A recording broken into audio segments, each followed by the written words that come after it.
So I'm installing hardwood floors here, and because of the premium baseboard that was custom installed, mitered, caulked, and painted all around the room, I don't want to tear it off the wall to install this, after we tore up the carpet.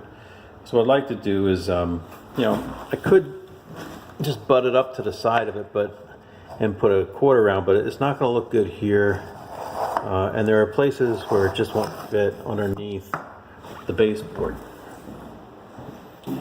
Take a look here. It's just too close to the floor. So I'm trying to figure out a way to do this. I came up with an interesting solution. Took my angle grinder, okay, and I bought one of these wood blades.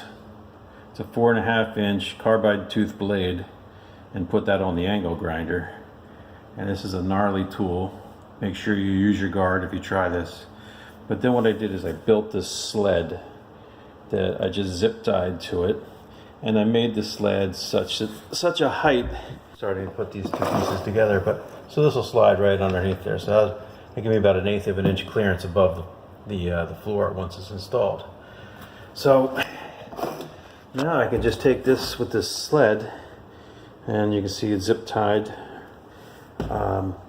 You can just use this to slide it, cut right into this, and just pull it right down alongside the baseboard, and it'll give you the perfect height all the way around. This blade's spinning this way. You want to be, believe it or not, I think on this side of it, pulling it towards you. If you do hit something and causes kickback, it's going to kick this thing away from you. If you were doing it this way and pushing it, and you hit something and kick back, it would like push towards you. So this is the way to go.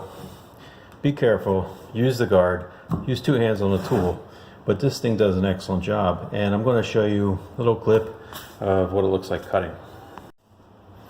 All right, so I'm just going to finish this cut I started over here. I'm going to bring it right here past the casing, and you'll see how easy this is. It takes no effort whatsoever.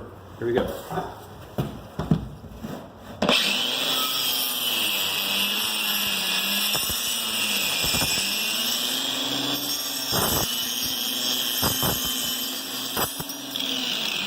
All right, so that was a nice easy cut, and here's the flooring I'm going to be putting in. So you can see now, it goes right underneath there. It's going to give a nice clean cut at the perfect height, and pretty effortlessly. Pretty cool idea. It's working really well. Could be a dangerous tool, but if you take the right precautions, it's really worth checking it out.